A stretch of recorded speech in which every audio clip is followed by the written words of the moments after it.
நேயர்களே, உங்கள் அனைவரையும் உள்ளது உள்ளபடி நிகழ்ச்சிக்கு அன்போடு வரவேற்கின்றோம். தித்திக்கும் தீபாவளி நெருங்கிக் கொண்டே வருகிறது. தீபாவளி அப்படின்னு இதெல்லாம் செய்யணும் அப்படின்னு ஒரு பட்டியலை வச்சிருப்போம். இனிப்புகள் வாங்கணும், இந்த இனிப்பை இந்த வருடம் இங்க வாங்கணும் அப்படின்னு எல்லாம் பட்டியல் வச்சிருப்போம். இந்த இனிப்பை இப்படி செய்யணும் அப்படின்னு. அதுல சென்னை வாசிகளை பொறுத்த வரைக்கும் தியாகராய நகருக்கு செல்வது, அங்கு ஷாப்பிங் செய்வது அப்படிங்கிறது ஒரு பட்டியல்ல பிரதான இடம் பிடித்திருப்பது. களை கட்ட துவங்கி இருக்கிறது தியாகராய நகர். தியாகராய நகர் தீபாவளிக்காக தயாராகி வருகிறது.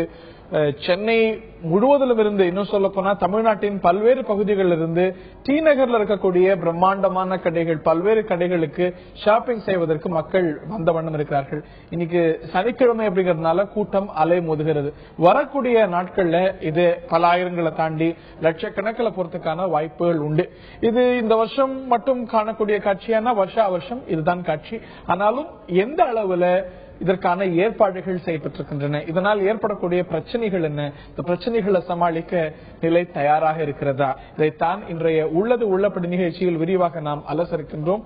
இந்த நிகழ்ச்சியில் பல்வேறு செய்திகள் இது சார்ந்த வழங்குவதற்காக எமது செய்தியாளர் கோகுல் களத்திலிருந்து இணைகிறார். அது மட்டுமல்லாது அரங்கத்தில் சமூக ஆர்வலர் திரு வெங்கட்ராமன் அவர்கள் நம்மிடையே இணைகிறார். இருவரையும் இந்த நிகழ்ச்சிக்கு வரவேற்கின்றோம். முதலில் இது சார்ந்த ஒரு தொகுப்பினை காண்போம்.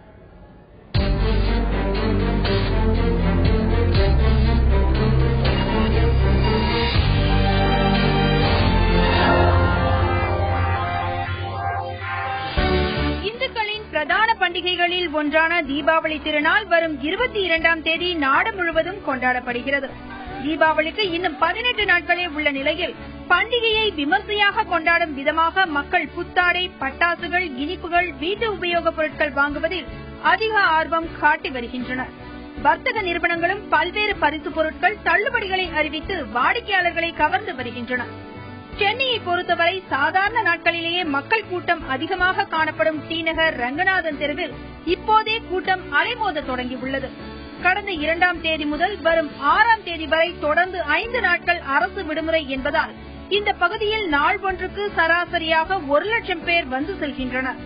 தீபாவளி நெருங்க நெருங்க கூட்டம் பல மடங்கு அதிகரிக்கும் என்பதால் அந்த பகுதியில் திருட்டு மற்றும் பெண்களுக்கு எதிரான குற்ற செயல்கள் அதிகரிக்க வாய்ப்பு உள்ளது.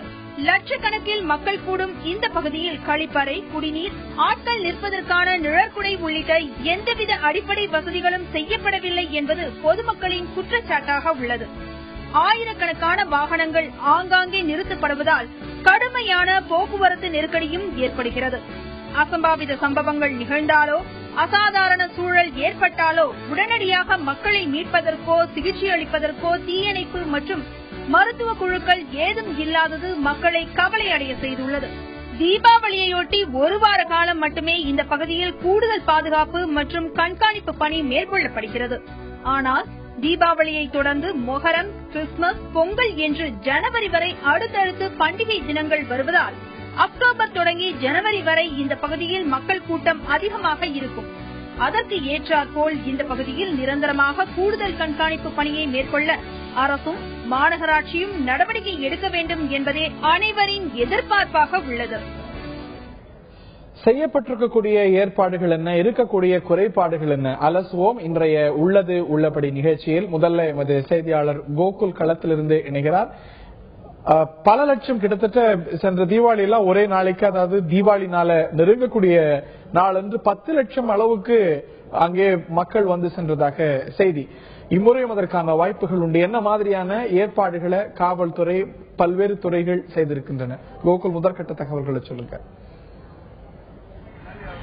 சென்னையோடைய வணிக பகுதியாக, முக்கிய பகுதியாக இந்த டி நகர் பகுதி இருக்கு. இந்த டி நகர் பகுதியில் சாதாரண நாட்களாவே பயங்கர கூட்டமா இருக்கும். இன்று இன்னும் தீபாவளி பண்டிகைக்கு கிட்டத்தட்ட 2 வார காலமே இருக்கக்கூடிய இந்த சூழ்நிலையில ஒரு வார கால விடுமுறை என்பதால் அளவுக்கு அதிகமாக டி நகர் பகுதியில் கூட்டம் அதிகமா இருக்கு. வழக்கம் போல டி நகர்ல என்னென்ன பொருட்கள் வாங்கணும், அதாவது ரெடிமேட் ஆடைகளா இருக்கட்டும், தங்க நகைகளா இருக்கட்டும், வைர நகைகளா இருக்கட்டும், இனிப்பு வகைகளா இருக்கட்டும், பட்டாசுகளா இருக்கட்டும், எல்லா வகை பொருட்களையுமே டி நகர் ஒரு தடவை வளம் வந்தாவே இந்த டி நகர்ல எல்லா பொருட்களையும் வாங்கிடலாம். அதுக்காக தான் பொதுமக்கள் ஒவ்வொரு வருடமும் ஒவ்வொரு பண்டிகையும் போதும் டி நகர் பகுதியில் அதிக அளவுல கூட்டம் காணப்படுகிறது. இந்த வருஷமும் வழக்கம் போல இந்த 1 வார காலம் அரசு விடுமுறை என்பதால், கிட்டத்தட்ட 5 நாள் அரசு விடுமுறை என்பதால் அளவுக்கு அதிகமான கூட்டம் இருக்கு. ஒவ்வொரு கடைகள்லையும் பார்க்கக்கூடிய அந்த காட்சிகளை நீங்க நேரடியாவே அந்த காட்சியில பாத்துக்கிட்டு இருக்கீங்க. அளவுக்கு அதிகமான கூட்டம் வந்து தினசரி நாளுக்கு நாள் அதிகரிச்சுட்டே இருக்கு. இந்த அதாவது இன்னும் தீபாவளிக்கு 2 வாரமே இருக்கக்கூடிய சூழ்நிலையில கூட்டம் அதிகமா இருக்கு. அதற்கான ஏற்பாடுகளும் தீவிரமா வந்து காவல்துறை தரப்புலையும் வணிகர்களும் அதற்கான ஏற்பாடுகள் செஞ்சிருக்காங்க. அதாவது பரிசு பொருட்கள் அறிவிக்கிறது, தள்ளுபடி விலைகளை அறிவிப்பது போன்ற போட்டி போட்டுக்கொண்டு தற்பொழுது விற்பனையை சூடுபிடிக்க தொடங்கியுள்ளது. பெரிய கடைகள் முதல் நடைபாதை கடைகள் முதல் தற்பொழுது விற்பனையை வந்து தொடங்கியிருக்காங்க. விற்பனையும் இந்த வாரம் சூடுபிடிக்க தொடங்கியுள்ளதா வணிகர்களும் தெரிவிக்கிறாங்க. நேரடியாக அது குறித்து வணிகர்களிடமே கேட்கலாம். சார், இந்த வருஷம் தீபாவளி பண்டிகைக்கான விற்பனை எப்படி இருக்கு? இந்த வருஷம் நல்ல முறையில வியாபாரம் இருக்குன்னு நினைக்கிறோம். அந்த அளவுக்கு 3 நாள் லீவுனால நல்ல கூட்டம் வருது. 2வது ரங்கநாதன் தெரு உஸ்மான் ரோடு பொறுத்த அளவுல கடைகள் எல்லாம் ஓரங்கட்டி பொதுமக்கள் வர்றதுக்கு இடையூறு இல்லாம பண்ணியிருக்கிறோம். அவங்களுக்கு பாதுகாப்பு கருதி காவல்துறையும் வணிகர் சங்கமும் சேர்ந்து மைக் செட்டு போட்டு நீங்க விழிப்புணர்வோட இருக்கணும்னு அப்பப்போ பிரச்சாரம் பண்ணிட்டு இருக்காங்க காவல்துறையில இருந்து. அதனால விலையும் கம்மியா கிடைக்கும்ங்கிற நம்பிக்கையோடு மக்கள் கூட்டம் அதிகமா வந்துகிட்டு இருக்கிறாங்க. அவங்களுக்கு நாங்களும் நல்ல முறையில கஸ்டமரை அனுசரிச்சு மக்களுக்கு நல்ல முறையில வியாபாரம் பண்ணிக்கிட்டு இருக்கிறோம். ஸ்ரீநகரை பொறுத்தளவு முக்கியமான சாலைகள்லாம் உஸ்மான் ரோடு, ரங்கநாதன் தெரு, பாண்டி பஜார் இந்த 3 பகுதிகளில் தான் அதிக அளவிலான கடைகள் இருக்கு. அந்த கடைகளில் இருக்கக்கூடிய இடங்கள்ல இப்பொழுது கூட்டம் அதிகமாக இருக்கு. காவல்துறையும் தேவையான பாதுகாப்பு ஏற்பாடுகள் செஞ்சு வர்றாங்க. சரி, ரைட். இன்னும் வரக்கூடிய நாட்கள்ல இது பன்மடங்கு இந்த கூட்டம் பெருகிறதுக்கான வாய்ப்பு தான் இருக்கிறது. தொடர்ந்து விடுமுறை நாட்கள் வந்திருப்பதனால இந்த ஒரு 5 நாட்களை பயன்படுத்தி எல்லா ஷாப்பிங்கும் மக்கள் செய்யறதுக்கு தேர்ந்தெடுத்திருக்காங்க. இந்த நிலையில மேலும் பல்வேறு செய்திகள் நமக்கு வந்து கொண்டிருக்கின்றன. இந்த நிலையத்தில் வெங்கட்ராமன் அவர்கள்ட்ட உங்களுடைய முதற்கட்ட கருத்தை நான் கேட்க இருக்கின்றேன். இது பற்றி செய்யப்பட்டிருக்கக்கூடிய ஏற்பாடுகள் குறித்து உங்களுடைய முதற்கட்ட பார்வைகளை பதிவு செய்யுங்க. எனக்கு தோணுது, நேற்று கூட நான் டீம் போயிருந்தேன். எந்த விதமான ஏற்பாடும் பிரத்யேகமா செஞ்சிட்ட மாதிரி எனக்கு தெரியல. ஒண்ணுமே செய்ய முடியாம ஒரு நிலைமை. அப்படி ஒரு கூட்டம் வருது. கூட்டத்தை பார்த்தா பயமா இருக்கு. என்ன பண்றாங்க, நிறைய காவல் இது வரைக்கும் ஒரு 100 போலீஸ்காரங்க இருந்தாங்க, 200 போலீஸ்காரர் ஆகிறாங்க. எல்லாரும் நிறுத்தி வச்சிருக்காங்க. லவுட் ஸ்பீக்கர்ல அனௌன்ஸ்மெண்ட் கொடுத்துட்டே இருக்காங்க, ஜாக்கிரதையா போங்க, ஜாக்கிரதையா போங்க, பிக் பாக்கெட் ஜாக்கிரதையா சொல்றாங்க. 2 சொல்றாங்க. சிலப்போ டிராபிக் மேனேஜ்மெண்ட் கார்லாம் வரக்கூடாது போறேன்னு சொல்றாங்க. அங்க இருக்கிற பிரச்சனை வந்து ஏகப்பட்ட மக்கள் அங்க வரையதான் பெரிய பிரச்சனை. நேற்றுக்கு இந்த பாட்னால ஒரு வருத்தப்படக்கூடிய விஷயம் நடந்து ஸ்டாம்பேட் ஆகி பலர் இறந்து போனதை பார்த்த போது உடனே எனக்கு ஞாபகம் வந்தது, அப்பா கடவுளே தீநகர்ல இந்த மாதிரி நடந்துடக்கூடாது என்னதான். ஏன்னா ஒரு இடத்துல சின்ன இடம், தீநகர் பெரிய இடம்லாம் ஒண்ணு இல்ல, பாண்டி பஜார், உஸ்மான் சின்ன இடம். இந்த மாதிரி இடத்துல 1 லட்சம் பேர் 2 லட்சம் பேர் வரக்கூடிய நிலைமையை அரசாங்கம் அனுபவிச்சுட்டா அந்த இடத்துல வந்து விபத்துகளை தவிர்ப்பது ரொம்ப கஷ்டம். கடவுளோட அனுகிரகம் தான் தடுக்காம இருக்க முடியும். நான் சொல்றேன், நடக்கவே கூடாது. யாராவது ஒரு சமூக விரோதி வந்து ஸ்ரீநகர்ல உஸ்மான் ரோட்ல எல்லாம் நடந்துட்டு இருக்கும்போது திடீர் ஐயா பாம்பு ஓடுது அப்படின்னு சொன்னான்னு வச்சுக்கோங்க, சமூக விரோதி சொன்னான்னு வச்சுக்கோங்க, யாரு பாம்பு இருக்கான்னு ஒருத்தமே பார்க்க மாட்டான். இவன் அவனை தள்ளுவான், அவன் இவனை தள்ளுவான், எல்லாம் கீழே விழுவாங்க, மேல விழுவாங்க. ஒரு வாய்ப்பு இருக்கிறதா? டச்சோட நடக்கக்கூடாது, கட்டாயம் நடக்கக்கூடாது, நடக்கவே கூடாது. பட் சமூக விரோதிகள் நடக்கக்கூடாது, நடக்க வேண்டியதான் அவங்களோட கடமை, அவங்களோட எண்ணங்கள். அந்த மாதிரி விஷயங்களையும் இதே போல பாட்னாலையும் நடந்திருக்குன்னு சொல்லியிருக்காங்க. இந்த மாதிரி எல்லாம் ஆலோசிச்சு எப்படி காவல்துறையை சமாளிக்க போறது, எப்படி அரசாங்கம் சமாளிக்க போறதுன்னு நினைச்சீங்கன்னா அவங்களுக்கு ஒரு திட்டமே இருக்க முடியும்னு எனக்கு தோணல. எனக்கு அதுல 2வது முக்கியம் என்ன காரணம்னா, இதெல்லாம் ஆங்கில சொன்னா லேக் ஆஃப் ஃபார்வர்ட் பிளானிங். முன்னாடியே திட்டம் செய்யாம ஸ்ரீநகரை முதல்ல இவ்வளவு ஒரு கூட்டம் சேரக்கூடிய இடமா மாற்றியதே ரொம்ப தவறு. அங்க வந்து இவ்வளவு வியாபாரம், இவ்வளவு கடைகள் இருந்தா மக்கள் வரதான் செய்வாங்க. மக்கள் வரத்துக்கு ஒரு வழியை ஏற்படுத்திட்டு பின்ன மக்கள் வந்தா எங்களால காப்பாற்ற முடியும்னு சொன்னா எந்த விதத்துல நியாயம்? இவ்வளவு அளவுக்கு ஒரு கூட்டத்தை சமாளிக்கிறதுக்கான ஒரு திட்டமிடல் முதல்ல இருந்திருக்கிறதா அப்படிங்கிற ஒரு கேள்வி எழுந்திருக்கிறது. நான் கோகுல்கிட்ட கேட்க இருக்கின்றேன், என்ன மாதிரியான ஸ்பெசிபிக்கான ஏற்பாடுகளை காவல்துறை இந்த ஆண்டு தீபாவளியை முன்னிட்டு தியாகராய நகர்ல செய்திருக்கிறது? காவல்துறையை பொறுத்தளவு தற்பொழுது இன்னும் தீபாவளி பண்டிகைக்கு 2 வார காலம் இருப்பதால் கடைசி வாரம் தான் தேவையான பாதுகாப்பு ஏற்பாடுகள் செய்ய இருப்பதும், தற்சமயம் இந்த விடுமுறை நாட்களில் கூட்டம் அதிக அளவில் இருப்பதால் 100க்கும் மேற்பட்ட போலீசார் பாதுகாப்பு பணியில் ஈடுபட்டிருப்பதாகவும், கிட்டத்தட்ட 20 கண்காணிப்பு கேமராவில் யாராவது செயின் பறிப்பு கொள்ளையர்களோ, வழிப்பறி கொள்ளையர்களோ, பிட்பாக்கெட் கொள்ளையர்களோ யாராவது உலாவுகிறார்களா என்பது குறித்து தீவிரமாக கண்காணித்து வருவதாகவும், அதே போல காவல்துறையும் மாறுவேடத்தில் கண்காணித்து வருவதாகவும் தெரிவிச்சிருக்காங்க. ஸ்ரீநகரை பொறுத்தளவு தற்போது இருக்கக்கூடிய ஒரு முக்கியமான பிரச்சனை இட நெருக்கடி பிரச்சனை. அதாவது இட நெருக்கடியால் ஏற்படும் போக்குவரத்து நெரிசல். தற்பொழுது எவ்வளவு மக்கள் கூட்டம் அதிக அளவு நாளுக்கு நாள் அதிகரித்து வருகிறதோ அதே போல போக்குவரத்து நெரிசலும் அதிகரித்து வருகிறது. நேரடியாக இது குறித்து வணிகர்களிடமே கேட்கலாம், என்னென்ன மாதிரி ஏற்பாடு அதற்காக செய்யப்பட்டுள்ளது என்று. சார், இப்ப தீபாவளி பண்டிகைக்காக உங்க வாடிக்கையாளர்களுக்கு என்னென்ன மாதிரி பாதுகாப்பு ஏற்பாடு நீங்க செஞ்சிருக்கீங்க? இந்த தீபாவளி நேரத்தில் வந்து ஸ்பெஷல் செக்யூரிட்டி அரேஞ்ச்மெண்ட் பண்ணிருக்கிறோம். வழக்கமா இருக்கிற செக்யூரிட்டி அரேஞ்ச்மெண்ட்டை விட தீபாவளி இந்த மாதிரி விழா காலங்களில் வெளியே செக்யூரிட்டி ஏஜென்சி மூலமா செக்யூரிட்டி அரேஞ்ச் பண்ணிருக்கிறோம். அது போக வந்து CCTV cameras, fire safety arrangements எல்லாமே வந்து போதுமான அளவுல வந்து கொடுத்திருக்கிறோம். போலீஸ் டிபார்ட்மெண்ட்ல இருந்து வந்து அப்பப்போ வந்து செக் பண்றாங்க. அவங்களும் அவங்களோட சஜஷன் சொல்றாங்க. அவங்க சொல்ற சஜஷனை இமிடியேட்டா நாங்க பண்ணி கொடுக்கிறோம். இப்போ முக்கியமான பிரச்சனை வந்து போக்குவரத்து நெரிசல், இட நெருக்கடி. அதுக்கு காரணம் வந்து வணிக வளாகத்துல சரியான ஒரு பார்க்கிங் வசதிகள் எதுவும் வாகன நிறுத்துமிடங்கள் இல்லாததான் காரணம். மக்கள் அதிக அளவு நாளுக்கு நாள் அதிகரித்து வந்துட்டு இருந்தாலும் வாகன நிறுத்துமிடங்கள் இல்லாததே ஒரு காரணமா சொல்லப்படுது. அதுக்கு என்னென்ன மாதிரி இதை வந்து நான் ஒத்துக்க முடியாது.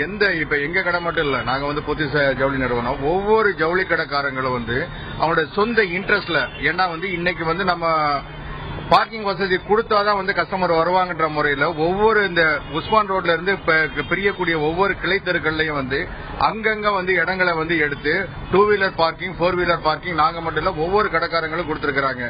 எவ்வளவு கஸ்டமர் வந்தாலும் பார்க்கிங் வந்து கொடுக்கக்கூடிய அளவு வந்து போதுமான அளவு பார்க்கிங் ஃபெசிலிட்டி இங்க இருக்கிறது. போக்குவரத்து நெரிசல் நாளுக்கு நாள் அதிகரிச்சுட்டு வருது. அது குறைக்கிறதுக்கு காவல்துறையிட்ட நீங்க ஏதாவது வேண்டுகோள் விடுறீங்க? இல்ல, போக்குவரத்து நெரிசலுக்கு வந்துங்க இருக்கிற அளவுதான் ரோடு. பட் பார்க்கிங் கொடுக்கறது வந்து எங்களோட கடமை. அது வந்து நாங்க கொடுக்கறோம். அதை வந்து போக்குவரத்து நெரிசலை குறைக்கிறதுக்கு வந்து போலீஸ் டிபார்ட்மெண்ட் ஒரு சில வேலைகள் பண்ணிக்கிட்டு தான் இருக்கிறாங்க. இந்த வருஷம் வாடிக்கையாளர்களை கவரும் விதமா ஏதாவது புதிய திட்டங்கள் அறிவிக்கப்பட்டுள்ளதா? விற்பனை இந்த வருஷம் தீபாவளி விற்பனை எப்படி இருக்கு சார்?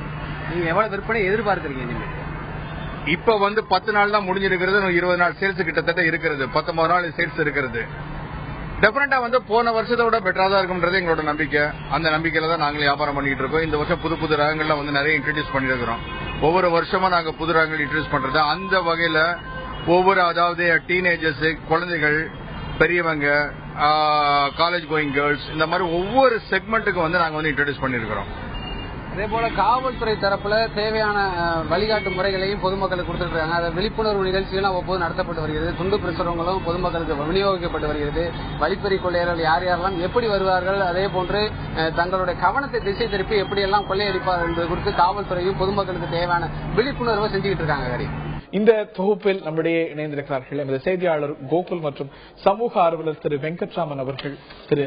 அரங்கத்தில் திரு வெங்கட்ராமன் அவர்கள் இணைந்திருக்கிறார். நான் திரு வெங்கட்ராமன் அவர்கள்ட்ட தான் நான் கேட்க இருக்கின்றேன்.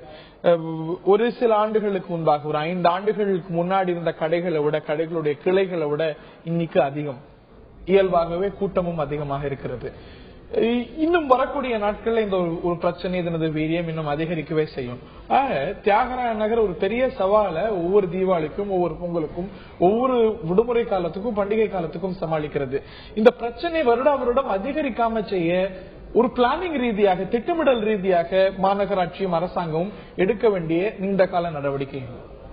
அதாவது டி நகர்ல என்ன இருக்குன்னா, கடந்த ஒரு 5 வருஷம் 6 வருஷம் பாத்தீங்கன்னா அங்க இருக்கிற ஹோட்டல் எல்லாம் நல்லா விரிவுபடுத்திருக்காங்க. கடையெல்லாம் பெருசாக்கியிருக்காங்க. அதாவது பெருசாக்கிருக்காங்கன்னா அரசாங்கம் அனுமதிச்சிருக்கு. ஒன்னும் வர்டிகல் மேல மாடி கட்டிட்டு போயிருப்பாங்க, இல்ல ரோடு ஆக்குபை பண்ணிருப்பாங்க. பலவிதமான விரிவாக்கம் நடந்த போது அதெல்லாம் அரசாங்கம் பார்த்துட்டு பார்க்காத மாதிரி இருந்துச்சு. அது ஒரு பெரிய பிரச்சனை. 2வது பிரச்சனை, நடைபாதை வியாபாரிகள். ரோட்ல வந்து நடக்கிறதுக்கு மக்களுக்கு இடமே கிடையாது. பிளாட்ஃபார்ம் எல்லாம் வியாபாரிகள் இருக்காங்க. நடு ரோட்ல தான் நடக்கணும். அது நடு ரோட்ல தான் பஸ்ஸும் போடுது, நடு ரோட்ல தான் காரும் போடுது. பஸ்ஸுக்கு வழிவிடணுமா, மக்களுக்கு வழிவிடமாங்கிறது அந்த டிரைவர், பல்லவன் டிரைவர்களை பார்த்தாதான் மனசெல்லாம் பதறுது. ஐயோ பாவம், எவ்வளவு கட்டமான வேலையை செஞ்சுட்டு இருக்காங்க. இதுல வந்து ஒரே வழி வந்து அரசாங்கம் வந்து ஆங்கில சொன்னா டி நகரை டீகன்ஜஸ்ட் செய்யணும். அதாவது டி நகர்ல போய் வியாபாரம் செய்யறத ஒரு அவசியம் இல்லைன்னு மக்கள் நினைக்கும்படியா ஒரு நிலைமையை கொண்டு வரணும். அது கொண்டு வர்றதுக்கு புதிய கடைகள் இனிமே தீவனத்தில் ஸ்தாபிக்க கூடாது. அது ஒரு தீர்மானமா செய்யணும். புதிய விரிவாக்கம் செய்யக்கூடாது, 2வது தீர்மானமா செய்யணும். 3வதாக எந்த அளவு கடைகளை குறைக்கணும், அடுத்த 3 வருஷத்துல 2 வருஷம் அரசாங்கம் ஒரு தீர்மானம் செஞ்சு, இன்னைக்கு இருக்க நல்ல பெரிய கடைகள்ல புதுசா 2 வருஷம் 3 வருஷம் வந்த கடைகள்ல நீங்க மாறி வேற இடத்துக்கு வெளியில போயிடணும்னு சொல்லி அவங்க 2-3 வருஷம் டைம் கொடுக்கணும். டைம் கொடுத்து அவங்க வெளியில போட்டோம். வெளியில போகாம இதை செய்யுந்தா இதுக்கு பிரச்சனைக்கு தீர்வே கிடையாது. இன்னைக்கு வந்து என்ன, டி நகர்ல லட்சக்கணக்கில் மக்கள் வந்துட்டு இருக்காங்க. நம்ம 2 பேரும் எப்படி, நம்மளாம் எப்படி டி நகரை பார்த்துட்டு பயந்துட்டு இருக்கோம், அதே மாதிரி அரசாங்கமும் காவல்துறையும் சேர்ந்து பயந்துட்டு இருக்கு. காவல்துறையால இன்னைக்கு இந்த கூட்டத்தில் பெரிய விபத்துக்கெல்லாம் இருந்தா ஒண்ணுமே செய்ய முடியாது. முன்னாடி ஓடுறதுக்கு இடம் கிடையாது, பின்னாடி ஓடுறதுக்கு இடம் கிடையாது, ஒண்ணுமே செய்ய முடியாது. காவல்துறை நம்மள பார்த்துட்டு இருப்பாங்க. விபத்து நடக்கும், விபத்து நடக்கக்கூடாது. அதுக்கு எந்த விதமான ஏற்பாடும் அரசாங்கம் செய்யவில்லை. என்னோட ஒரே வேண்டுகோள் என்ன, போட்டு இந்த வருஷம் கடவுள் காப்பாற்றுவார், அடுத்த வருஷமான ஏதாவது திட்டம் எடுங்க, அதுக்கு அடுத்த வருஷமான திட்டம் எடுங்க. அதுக்கு ஒரே வழி வந்து டி நகர் ரோடெல்லாம் ஒரு அளவுக்கு மேல விரிவாக்கம் பைய வழியே கிடையாதுங்க. அதனால ஒரே வழி புதிய கடைகளை வர்றதை குறைக்கணும். இன்னும் பெரிய பிரச்சனை நடைபாதை வியாபாரிகள் பிரச்சனை. நடைபாதை வியாபாரிகள் எக்கச்சக்கமா பூஜா வந்துட்டு அங்க யாருக்குமே கணக்கு தெரியாது. கடைகள்லாம் எவ்வளவு கடைகள் எவ்வளவு பெரிய வரும். நடைபாதை வியாபாரிகள் பற்றி விரிவா பேசுவோம். டி நகரை டிகன்ஜஸ்ட் பண்ணணும் அப்படின்னு சொல்லியிருக்கீங்க. வியாபார விரிவாக்கங்களுக்கு, புதிய வியாபாரங்கள் தொடக்கப்படுறதுக்கு தடைகளும் கட்டுப்பாடுகளும் விதிப்பதைத்தான் இப்பொழுது செய்யக்கூடிய ஒரு பிராக்டிக்கலான நடைமுறையாக இருக்கும். இந்த ஒரு கூட்டம், இந்த மாதிரியான ஒரு கன்ஜெஷன் வரக்கூடிய நாட்கள்ல பெருகாமல் இருக்கிறதுக்கு செய்ய வேண்டிய ஒரு பிராக்டிக்கலான ஒரு அப்ரோச்சா நீங்க இதை பார்க்கறீங்க. நீங்கள் சொன்னது போல இது ஒரு சவாலான ஒரு காலகட்டம். காவல்துறைக்கு சேர்த்துக்கான ஒரு ஸ்கோப், இந்த மாதிரியான ஏற்பாடுகளுக்கான ஸ்கோப்பும் ரொம்ப ஒரு நேரோவா இருக்கக்கூடிய ஒரு விஷயம். நான் கோகுல்கிட்ட கேட்க இருக்கின்றேன். லட்சக்கணக்கில் மக்கள் வராங்க. 5 லட்சம் 6 லட்சத்தை தாண்டி ஒரு நாள்ல தியாகராய நகர் சமாளிக்க வேண்டிய ஒரு காலமும் இன்னும் விரைவில் வந்துட்டே இருக்கு. இன்னும் சில நாட்கள்ல வந்துட்டே இருக்கு. காவல்துறையை தாண்டி தீயணைப்பு துறைக்கும் இது ஒரு சவாலான காலகட்டம். தீயணைப்பு துறை என்ன மாதிரியான ஏற்பாடுகளை தியாகராய நகர்ல இந்த ஆண்டு செய்திருக்கிறது? தினசரி, அதாவது இந்த பண்டிகை காலத்தை ஒட்டி லட்சக்கணக்கான பொதுமக்கள் வந்து டி நகர் பகுதிக்கு வந்தவனம் உள்ளனர். இதுல வந்து முக்கியமான வணிக வளாகங்களில் தீயை அணைப்பதற்கான ஏற்பாடுகள் செய்யப்பட்டுள்ளதா என்பது குறித்து ஏற்கனவே தீயணைப்புத்துறையுடைய அதிகாரிகள் வந்து நேரடியாக ஆய்வு செஞ்சுட்டு போயிருக்காங்க. அந்த ஆய்வுல வந்து எந்தெந்த கடைகள் வந்து குறைபாடுகள் இருக்கோ அந்தந்த கடைகளுக்கு வந்து அறிவுறுத்திட்டு போயிருக்காங்க, என்னென்ன மாதிரி ஏற்பாடுகள் செய்ய வேண்டும் என்பதற்காக.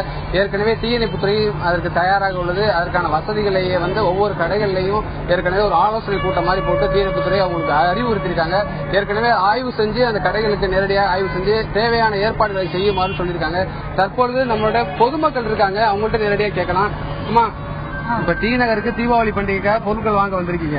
இங்க இருக்கக்கூடிய கூட்ட நெரிசல்ல பொருட்கள் வாங்குறத நீங்க எப்படி பாக்குறீங்க?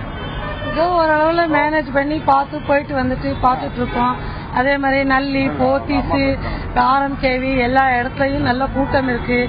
போலீஸ்கள் நல்ல பாதுகாப்புல இருக்காங்க. எல்லாம் ஜனங்கள் வந்து போயிட்டு இருக்காங்க. கூட்டமாவும் இருக்கு. நல்ல சேல்ஸும் ஆயிட்டு இருக்கு. ஜனங்களும் பாதுகாப்பான நிலையில இருக்காங்க. பரவாயில்ல. ஏற்பாடுகள்லாம் என்னென்ன மாதிரி செஞ்சு கொடுத்திருக்காங்க? எல்லாமே நல்லா செஞ்சு கொடுத்திருக்காங்க. ஒன்னும் ப்ராப்ளம் இல்ல. எல்லா இடத்துலயும் ஆட்கள் போட்டு எல்லாம் பண்ணி நல்லா பாத்துக்கிறாங்க, நல்லா பண்றாங்க. ஓரளவுக்கு பரவாயில்ல, நல்லா மேனேஜ் பண்ணிருக்காங்க. எல்லா கடைகளுமே நல்லா பண்றாங்க. பாட்டி, நீங்க ரொம்ப வயசானவங்களா இருக்கீங்க. இந்த கூட்ட நெரிசல்ல பொருட்களை வாங்குறதுல நீங்க எப்படி பாக்குறீங்க? இந்த கூட்ட நெரிசல்ல உங்களால போய் பொருட்களை வாங்க முடியுதா? கொஞ்சம் கஷ்டமா தான் இருக்கு. இருந்தாலும் கொஞ்சம் அட்ஜஸ்ட் பண்ணி அந்த கூட்டத்தை எல்லாம் கொஞ்சம் சமாளிச்சுட்டு போய் பாத்துட்டு வந்தாங்க. இன்னைக்கு என்னென்ன பொருட்கள் வாங்கிருக்கீங்க? யார் யாருக்காக தீபாவளிக்காக பொருட்கள் வாங்க வந்திருக்கீங்க? எங்க பையன், பொண்ணு, பேரன், மருமகன் எல்லாருக்கும் வந்திருக்கோம். வரும்போதே நிறுத்திட்டாங்க. இனிமேதான் உள்ள போய் வாங்கிட்டு வரணும் பொருள் எல்லாம். நாங்க எப்பவுமே நல்லில தான் நிறைய வாங்குவோம்.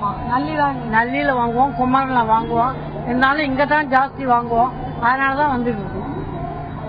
காலையில எத்தனை மணிக்கு வந்தீங்க? உங்களுக்கு தேவையான அடிப்படை வசதிகள், அதாவது குறிப்பா வந்து கழிவறை வசதிகள் போன்ற வசதிகள் எல்லாம் செய்யப்பட்டிருக்கா? நல்லா செஞ்சிருக்காங்க. எல்லாமே செஞ்சிருக்காங்க. எல்லாமே ஜனங்களுக்கு ஒன்னும் குறைபாடு ஒன்னும் கிடையாது. எல்லா வசதியும் செஞ்சு கொடுத்துருக்காங்க. ஒன்னும் பிரச்சனை கிடையாது. நீங்க இப்ப காலைல எத்தனை மணிக்கு இந்த டி நகருக்கு வந்து பொருட்கள் வாங்க வந்திருக்கீங்க? உங்களுக்கு தேவையான அடிப்படை வசதிகள், காவல்துறை சார்பா பாதுகாப்பு வசதிகள், அதாவது செயின் பறிப்புக்கு போன்ற வழிப்பறி கொள்ளைகள் இந்த கூட்டத்தில் நடக்க வாய்ப்பு இருக்கு. காவல்துறை என்னென்ன மாதிரி உங்களுக்கு அறிவுறுத்திருக்காங்க? நீங்க என்னென்ன மாதிரி விழிப்புணர்வோடு இருக்கீங்க? நாங்களே எல்லாம் எங்களோட பொருளை சேஃப்டியா வச்சுட்டு இருக்கோம். காவல்துறைக்காரன் எல்லாம் நல்ல மாதிரி இருங்க, உங்களோட பொருளை பத்திரமா பாதுகாருங்க சொல்லிட்டு இருக்காங்க. 9:30க்கு நாங்க இங்க பர்ச்சேஸ் வந்திருந்தோம். இப்ப எல்லாம் முடிச்சுட்டு நல்லினூர்ல தான் நாங்களே எப்பவுமே வந்து எல்லாம் பர்ச்சேஸ் பண்ணுவோம். எல்லாம் எங்களுக்கு நல்ல மாதிரி இதுவா இருக்கும். ரொம்ப சந்தோஷமா அப்படியே கிளம்பிட்டு இருக்கோம் வீட்டுக்காக. உங்களுக்கு தேவையான விழிப்புணர்வை காவல்துறை கொடுத்திருக்காங்களா? உங்களுக்கு வந்து ஏதாவது வேற ஒரு அச்சுறுத்தலோ வேற ஏதாவது ஒரு பயமோ அந்த கூட்ட நெரிசல்ல பொருட்கள் மாதிரி எல்லாம் எதுவும் இல்ல. காவல்துறை நல்லா இதோ பண்ணிருக்காங்க. வேற ஒண்ணு. உங்களுக்கு தேவையான அடிப்படை வசதிகள் இந்த டி நகர்ல செஞ்சு கொடுத்திருக்காங்களா? இங்க இருக்க போக்குவரத்து நெரிசல் எப்படி பாக்குறீங்க? அதாவது கூட்டம் அதிகமா இருக்கு, போக்குவரத்து நெரிசல் அதிகமா இருக்கு.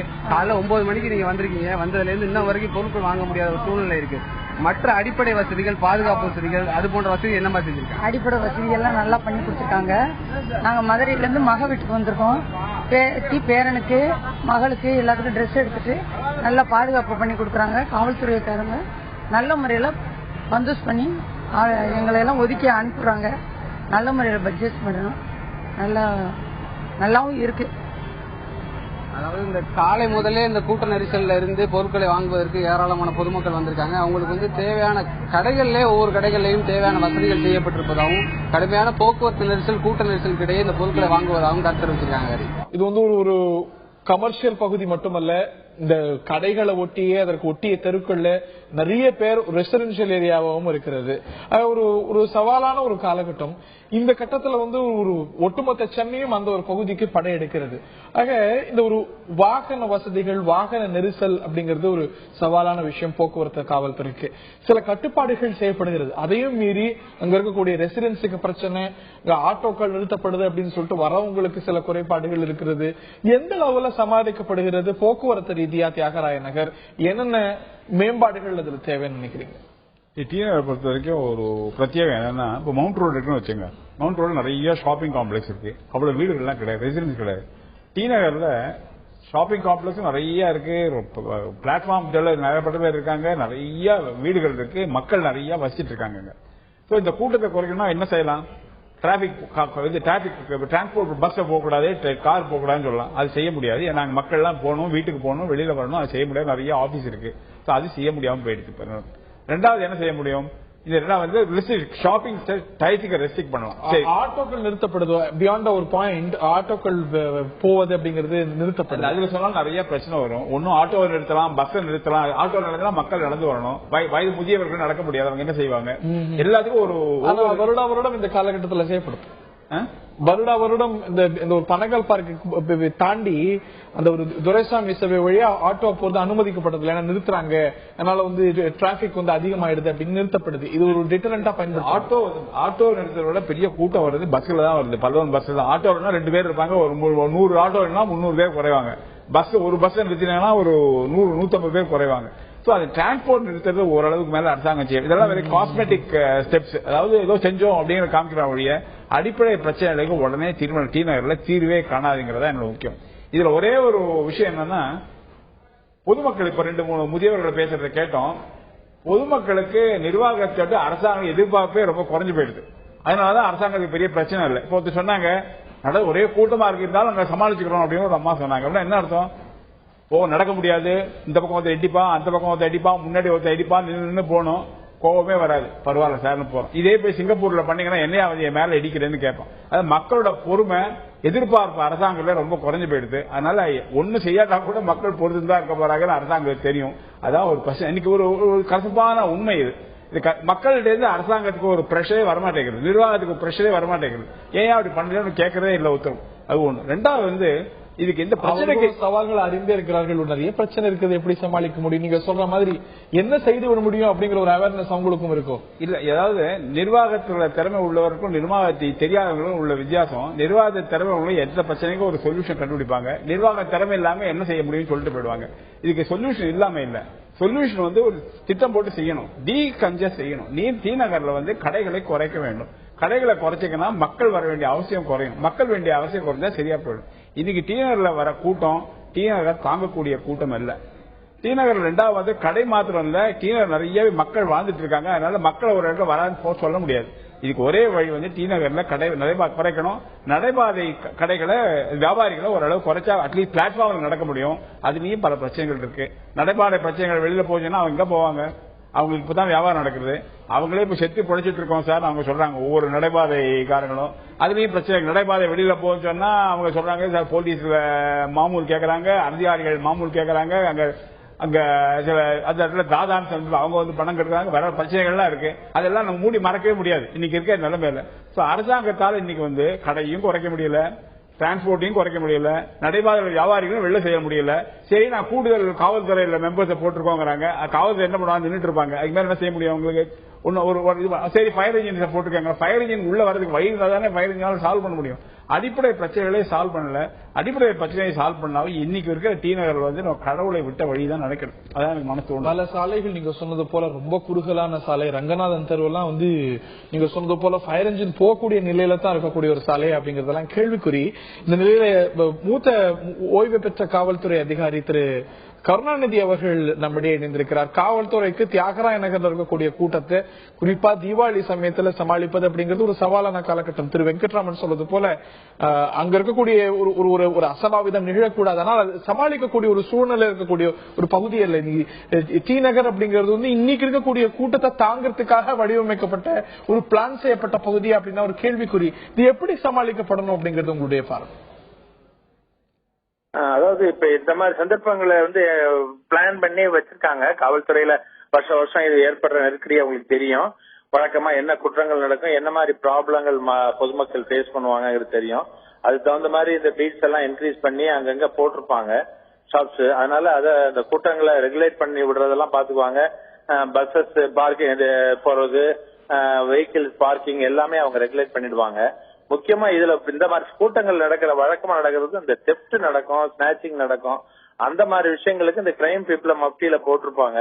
இருந்தாலும் எவ்வளவுதான் இருந்தாலும் பப்ளிக் அவேர்னஸ்ங்கிறது ரொம்ப முக்கியம். இப்ப இந்த மாதிரி சந்தர்ப்பங்கள்லாம் பாத்தீங்கன்னா கடைகள்லயும் திருட்டு போகும். கடைகள்ல கூட்டமா அப்ப நிறைய எடுக்கும்போது கூட்டமா இருந்து அவங்கள அந்த கடைக்காரவங்களை அப்படியே அட்டென்ஷனை டைவர்ட் பண்ணி பொருள்கள் எடுத்துருவாங்க.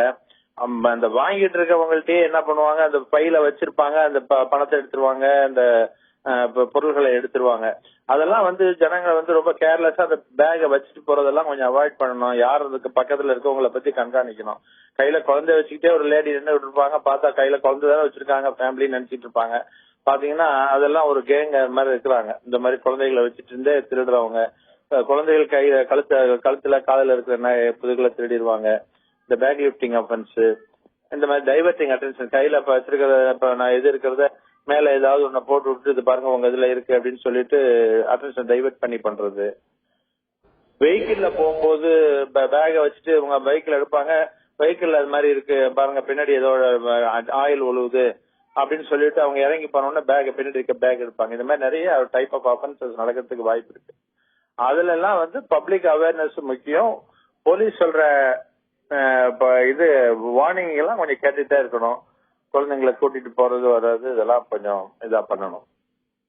இந்த விழிப்புணர்வு மக்கள் மத்தியிலும் இருக்கணும் அப்படின்னு நீங்க சொல்லிருக்கீங்க. இதற்கான அறிவிப்புகள், இதற்கான மற்ற ஏற்பாடுகள் என்ன செய்யப்பட்டிருக்கிறது? இந்த செய்தியாளர் கோகுல்ட்ட கேட்போம். அதற்கான அறிவிப்புகள் வெளியிடப்படுகிறதா? பெண்கள் குழந்தைகளுடைய பாதுகாப்பு சார்ந்து மப்டியில ஆட்கள் போதுமான அளவுக்கு காவல்துறை போட்டிருக்காங்களா? என்னென்ன ஏற்பாடுகள் விரிவா செய்யப்பட்டிருக்கிறது இந்த ஒரு காரணத்துக்காக? கோகுல், அதாவது பாதுகாப்பு ஏற்பாடுகள் என்று காவல்துறை சார்பா செஞ்சிட்டு இருக்காங்க. அதாவது பெண்களுக்கு என்னென்ன மாதிரி பாதுகாப்பு ஏற்பாடுகள் செய்யணும், குழந்தைகளுக்கு என்னென்ன மாதிரி பாதுகாப்பு ஏற்பாடுகள் செய்யணும் என்பது குறித்து காவல்துறை அவ்வப்போது அறிவுறுத்திட்டு இருக்காங்க. அதுக்காக கட்டுப்பாடு அறை பிரத்யேகமாக அமைக்கப்பட்டுள்ளது. கிட்டத்தட்ட 25 இடங்கள்ல கண்காணிப்பு கேமராக்கள் பொருத்த இருப்பதாக இந்த டி நகர் பகுதியுடைய துணை கண்காணிப்பாளர் தெரிவித்துள்ளார். இன்னும் ஒரு வார காலத்தில் பாதுகாப்பு ஏற்பாடுகளை மேலும் அதிகப்படுத்த இருப்பதாகவும், மாறு வேடத்தில் காவல்துறையினர் தொடர்ச்சியாக கண்காணிக்க இருப்பதாகவும், பெண்கள் மற்றும் ஆண் போலீசார் என்று 2 தரப்பினருமே மாறுவேடத்தில் கண்காணிப்பு இருப்பதாகவும், பெண்களுக்கு எந்தவித ஒரு அச்சுறுத்தலோ, குழந்தைகளுக்கு என்னென்ன மாதிரி பாதுகாப்பு ஏற்பாடுகளை செய்ய வேண்டும் என்பது குறித்து ஒவ்வொரு முறையும் தேவையான விழிப்புணர்வை மைக் மூலம் ஒவ்வொருத்தரும் அனௌன்ஸ் பண்ணிட்டு இருக்காங்க. அதற்கான ஏற்பாடுகள் தொடர்ச்சியாக செய்யப்பட்டு வருவதாகவும், அடுத்த வாரத்திலிருந்து இது அதிகப்படுத்தப்பட வேண்டும் என்று டி நகர் காவல்துறை கண்காணிப்பாளர் தெரிவித்துள்ளார். மேலும் பொதுமக்களிடம் இது குறித்து கேட்கலாம். சார், இப்போ டி நகர்ல பர்ச்சேஸ் பண்றது இருக்கு, இப்ப இங்க இருக்கக்கூடிய போக்குவரத்துக்கான ஏற்பாடுகள் எப்படி செஞ்சிருக்காங்க? போறதுக்கு பஸ் வசதியோ ட்ரெயின் வசதியோ எப்படி இருக்கு? ஏன்னா டி நகர்ல கூட்டமா இருக்கக்கூடிய ஒரு சூழ்நிலையில அந்த வசதிகள் எப்படி செய்யப்படும்? பப்ளிக் டிரான்ஸ்போர்ட்னு பாத்தீங்கன்னா T Nagar is well connected, no problem. Only thing is bus கொஞ்சம் தூரத்துல ஸ்டாப் பண்ணா அங்க நடந்து வரதுக்கு வசதியா தான் இருக்கு. ஆனா மெஜாரிட்டி இங்க பாத்தீங்கன்னா சொந்த வெஹிக்கிள்ல வருவாங்க. சோ என்ன பொறுத்த வரும் டி நகருக்கு ஒரு சென்ட்ரலைஸ்ட் மல்டி லெவல் பார்க்கிங் பண்ணீங்கன்னா இந்த ரோட்ல எல்லாம் காரே வராது. சோ அங்கே பார்க் பண்ணிட்டு அங்க நடந்து வந்த மாதிரி ஒரு ஃபெசிலிட்டி பண்ணுவோம். அது பெட்டர் எல்லாருக்கும். இப்ப இங்க இருக்கக்கூடிய பாதுகாப்பு ஏற்பாடுகள் எப்படி செஞ்சிருக்காங்க? நான் சின்ன வயசுல இருந்து டி நகர் வந்துட்டே இருக்கேன். So every year it has been better, steps have been taken. But still த்ரெட்ன்றது எந்த டைரக்ஷன்லயும் வரலாம். So first thing is multi level parking போட்டு இந்த number of people on the road should be reduce. Have more security personnel. Sir, இப்ப நீங்க சொல்லுங்க, இங்க டி நகர் வந்துட்டு போறதுக்கு போக்குவரத்து வசதி எல்லாம் எப்படி செஞ்சு கொடுத்துருக்காங்க? போக்குவரத்து வசதி எல்லாம் சரியா இருக்கா அவங்களுக்கு? இல்ல, ஓரளவுக்கு ரொம்ப கொஞ்சம் கஷ்டமா தான் இருக்குது. டிராபிக் கொஞ்சம் இன்னும் நல்லா மெயின்டைன் பண்ணாங்கன்னா கொஞ்சம் நல்லா இருக்கும். இப்போ போலீஸ் பாதுகாப்பு ஓரளவுக்கு இருக்கு, அந்த இருந்தாலும் பத்தாது. என்னென்ன மாதிரி பாதுகாப்பு ஏற்பாடுகள் நீங்க செய்யணும்னு நினைக்கிறீங்க? பொதுவாகவே இந்த டிராபிக் எல்லாம் நல்லா கிளியர் பண்ணி கொடுத்தாங்கன்னா அதுவே கொஞ்சம் நல்லா இருக்கும். வேற ஏதாவது வழிப்பறி கொள்ளையர்கள்ட்ட இருந்து உங்களை காப்பாத்திக்கிறதுக்கு என்னென்ன மாதிரி விழிப்புணர்வு? அதெல்லாம் ஓரளவுக்கு காவல்துறை நல்லா கண்காணிப்பு கொடுத்திருக்கிறாங்க. இப்ப நாங்க வந்து ரங்கநாத் ஸ்ட்ரீட் போயிட்டு வரும்போது காவல்துறை கொஞ்சம் நல்லா ஹெல்ப்ஃபுல்லா தான் இருக்கிறாங்க. அதாவது தேவையான வழிகாட்டு முறைகளை காவல்துறையும் தெரிவிச்சுட்டு இருக்காங்க. தற்பொழுது வணிகர்களிடம் இது குறித்து கேட்கலாம் சார். இப்போ வந்து தீயணைப்புத்துறையும் காவல்துறையும் உங்க வணிகர்களுக்கு என்னென்ன மாதிரி விழிப்புணர்வையோ என்னென்ன மாதிரி அறிவுறுத்திருக்காங்க? நான் வந்து பணம் பார்க்க வியாபார சங்கத்திலிருந்து பேசுறேன் சாரதி. இங்க தீயணைப்புத்துறையும் காவல்துறையும் சேர்ந்து நாங்க வந்து ஒரு சின்ன மீட்டிங் ஒன்று போட்டுட்டு தேவையான அரேஞ்ச்மெண்ட்லாம் பண்ணி வச்சிருக்கோம். இப்போ பாத்தீங்கன்னா டிநகர் ஃபயர் ஸ்டேஷன்ல வந்து 2 வண்டி நிறுத்தி வச்சிருக்கோம். எல்லா கடையிலையும் வந்து தீயணைப்பு கருவிகள் எல்லாமே இந்த ஒரு சீசனுக்கு முன்னாடியும் ரெடி பண்ணி வச்சிருவோம். ரெடி பண்ணி வச்சு ஏதாவது அங்க தீயணைப்புத்துறை மூலியமாவே அவங்க அனுப்புற இங்கிருந்து நாங்க அனுப்பிச்சு அவங்க ட்ரெயின் பண்ணி இங்க வந்து இருக்காங்க, கடையில வேலை செய்யறாங்க அவங்க. சோ அவங்க மூலியமா வந்ததால என்னென்ன தேவைன்றது அவங்களுக்கு தெரியும். அவங்களும் ரெடி பண்ணி வச்சிடறாங்க. இப்போ அதர் தன் தட் எங்களுக்கு வந்து தீயணைப்புத்துறையில இருந்து வந்து வாகனங்கள் நாங்க வந்து இங்க பஸ் ஸ்டாண்ட்ல ரெடியா வச்சிருக்கோம்.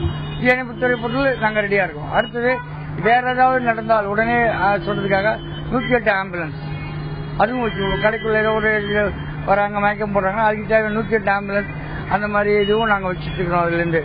ஸோ அதுக்கு அடுத்தபடியா பாத்தீங்கன்னா போலீஸ் துறை வந்து நாங்க வந்து mike set public administration set போட்டு பக்காவை கொடுத்துருக்கோம்.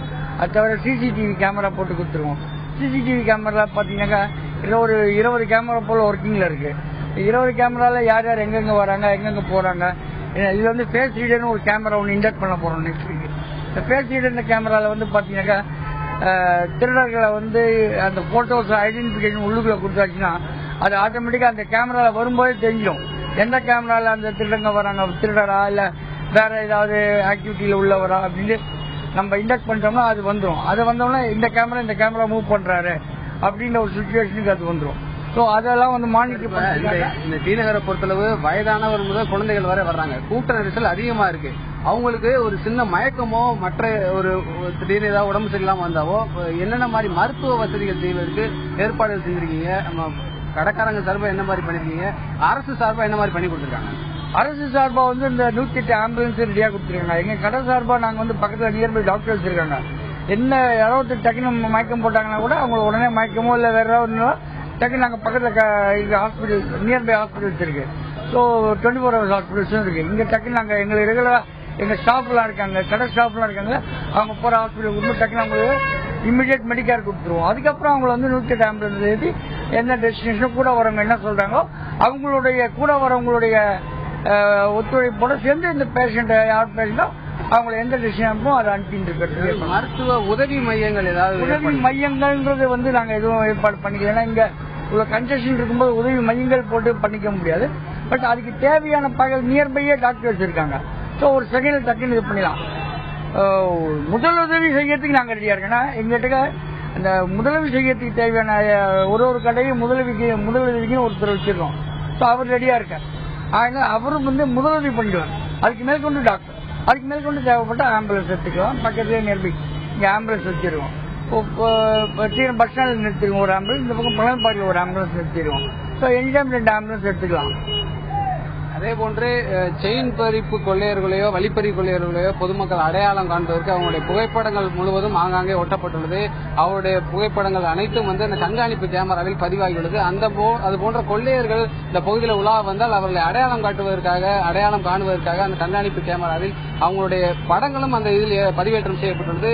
அதற்கான ஏற்பாடுகளை காவல்துறை செஞ்சிருக்காங்க. அடுத்த வாரம் முழுவதும் காவல்துறையோட கட்டுப்பாட்டுக்குள் டிநகர் கொண்டு வரப்படும். பாதுகாப்பு ஏற்பாடுகள் அதிகப்படுத்தப்படும் என காவல்துறை தெரிவிக்கப்பட்டிருக்கு. சரி, தீயணைப்பு வாகனங்களோ ஆம்புலன்ஸோ ரொம்ப எளிமையா பிரச்சனை இல்லாம வந்து செல்ற அளவுல ஒரு அகலமான சாலைகளா தியாகராய நகர்ல இருக்கக்கூடிய சாலைகள் ஒரு கேள்வியும் ரொம்ப அதிகமான கூட்ட நெரிசல் இருக்கும்போது அதுக்கான அவசியமும் தேவையும் இருக்கும்பொழுது இந்த ஒரு கோல்டன் அவர்ல சரியா வரக்கூடிய நிலையில் தான் இருக்கிறதா? இதற்கான நீண்டகால தீர்வு என்னென்ன விஷயங்கள்ல தியாகராய நகருடைய ஒரு திட்டமிடல் சார்ந்து செய்ய வேண்டும், டீகன்ஜஸ்ட் செய்ய வேண்டும், மேலும் வணிக விரிவாக்கங்கள் செய்யாமல் பார்த்துக் கொள்ள வேண்டும் என்பது நிகழ்ச்சியில கலந்து கொண்டிருக்கக்கூடிய விருந்தினருடைய கருத்தா இருந்தது. நிகழ்ச்சியில பங்கு பெற்ற ஒரு நேர் கூட ஒரு பார்க்கிங் வசதிகள் இல்ல, ஒரு சென்ட்ரலைஸ்ட் ஒரு பார்க்கிங் வேணும், எல்லாரும் அவங்களுடைய வாகனங்கள்ல வரும்போது ஒரு பார்க்கிங் சார்ந்த நிறைய குறைபாடுகள் இருக்கிறது அப்படின்னு சொன்னார். அந்த செய்தியாளர் கோகுல் களத்தில் டி நகர்ல இருந்து இணைகிறார். அது மட்டுமல்லாது சமூக ஆர்வலர் திரு வெங்கட்ராமன் அவர்கள் நம்முடைய நிகழ்ச்சியில் அரங்கத்தில் இணைகிறார். நான் திரு வெங்கட்ராமன் அவர்கள்ட்ட நான் கேட்க இருக்கின்றேன், நிகழ்ச்சியில கலந்து கொண்ட ஒரு நேரே சொன்னது போல பார்க்கிங் சார்ந்த ஒரு பெரிய பிரச்சனை இருக்கிறது. ஆயிரக்கணக்கானோர் லட்சக்கணக்கானோர் வராங்க. இதுல சிலர் பப்ளிக் டிரான்ஸ்போர்ட்ல வந்தாலும் கூட நிறைய பேர் ஓன் டிரான்ஸ்போர்ட்ல வரும்போது பார்க்கிங் ஒரு மிகப்பெரிய பிரச்சனையா இருக்கிறது. பல பகுதி நோ பார்க்கிங், எங்க விடுறது? பல சாலைகள் ரொம்ப ஒரு குறுகலான சாலைகள். ரொம்ப நாள் ப்ரொபோசல் இருக்கக்கூடிய ஒரு விஷயம், இந்த பனகல் பார்க்கு கிட்ட ஒரு centralised multi layer parking lot அமைக்கணும் அப்படின்னு. அந்த ஒரு திட்டம் சார்ந்த உங்களுடைய கருத்துக்கள் என்ன? நீங்க இதை டீகன்ஜஸ்ட் பண்ணணும் அப்படின்னீங்க. அது கேட்கறதுக்கு எளிமையா இருக்கலாம், ஆனா எப்படி இதை செய்யறது? பல கடைகள் இருக்கு, பல நிறுவனங்கள் இருக்கு, மக்கள் நாடி வராங்க. அப்படிங்கும்போது இருக்கிறதே சமாளிக்கிறது கஷ்டமா இருக்கு. எப்படி டீகன்ஜஸ்ட் செய்வது? உங்களுடைய பரிந்துரைகள் என்ன? டி நகர்ல எவ்வளவு வாகனங்கள் வருது, தனியார் வாகனம் எவ்வளவு வருது, கார் வருது, ஸ்கூட்டர் வருது. இங்க பார்க்கிங் லாட் செய்ய வழியே கிடையாது, இடமே கிடையாது டி நகர்ல. ஒரே வழியே இந்த பனகல் பார் எடுக்கணும், ரொம்ப தவறு. பனகல் பார் பிரீத்திங் ஸ்பேஸ், கொஞ்சமான ஒரு இடம் இருக்கு மக்கள் போய் நிக்கிறதுக்கு.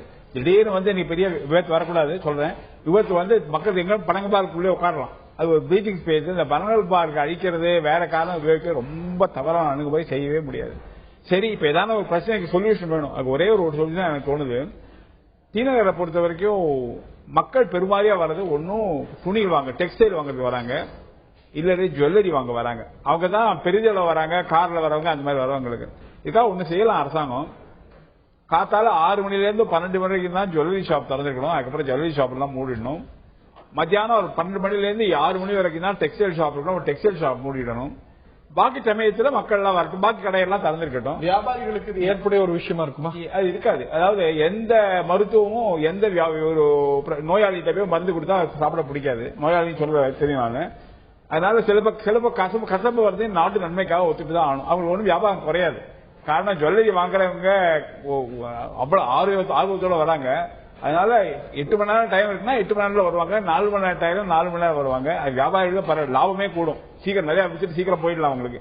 அதே சமயம் பெரிய பிரச்சனை தீர்வுல இது நடைபாதை கடைகள் இது சமுதாய பிரச்சனை. அவங்க வெளியில போகணும்னு சொல்ல முடியாது, நாயை விரட்டுற மாதிரி அவங்களால விரட்ட முடியாது. பெரிய பிரச்சனைகள் இருக்கு. இருந்தாலும் சர்டன் டைம், ஒரு சாயங்காலம் தீபாவளி முடிவு வரைக்கும், விழா முடிவு வரைக்கும், சாயங்காலம் 6 மணில இருந்து ராத்திரி 8 மணி வரைக்கும் நடைபாதை வியாபாரிகள் இருக்கக்கூடாது. பிளாட்ஃபார்ம் தனியா வைக்கணும்னு செய்யலாம். அது செஞ்சா ஓரளவு ரிலீஃப் கிடைக்கும்.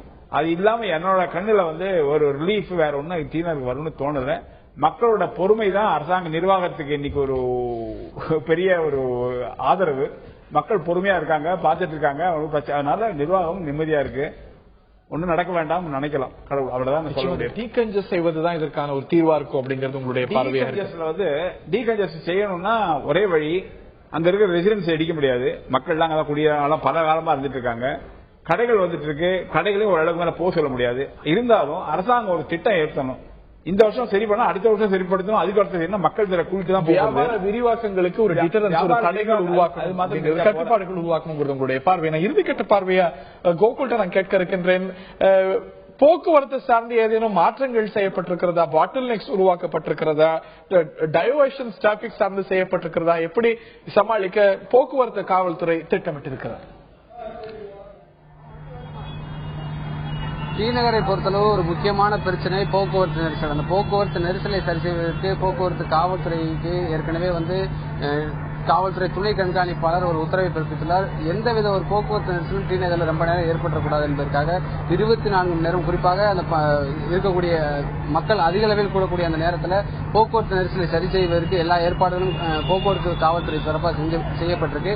அதே போன்று எளிதாக மக்கள் வந்து செல்வதற்கான ஏற்பாடுகளையும் மாநகர போக்குவரத்து கழகமும் ஈடுபட்டிருப்பதாகவும் 10ஆம் தேதி முதல் அதிக அளவில் சிறப்பு பேருந்துகளை இயக்க இருப்பதாகவும் மாநகர போக்குவரத்து பேருந்து கழகத்தின் சார்பாக தெரிவிக்கப்பட்டுள்ளது. 10ஆம் தேதி முதல் சிறப்பு பேருந்துகளும் டி நகருக்கு இயக்கப்பட இருப்பதாக எம்டிசி தரப்பில் தெரிவிச்சிருக்காங்க. இது நிச்சயமா ஒரு சவாலான காலகட்டம். ஒரு மகிழ்ச்சியான ஒரு ஷாப்பிங் கட்டமாக வரக்கூடியவங்களுக்கு இருக்கணும் அப்படின்னா பல்வேறு அரசு துறைக்கு, காவல்துறைக்கு, தீயணைப்பு துறைக்கு, போக்குவரத்து காவல்துறைக்கு இது ஒரு சவாலான ஒரு காலகட்டமாகத்தான் கழியும். நிச்சயமாக அங்கு குறைபாடுகள் இருக்கவே செய்கின்றன.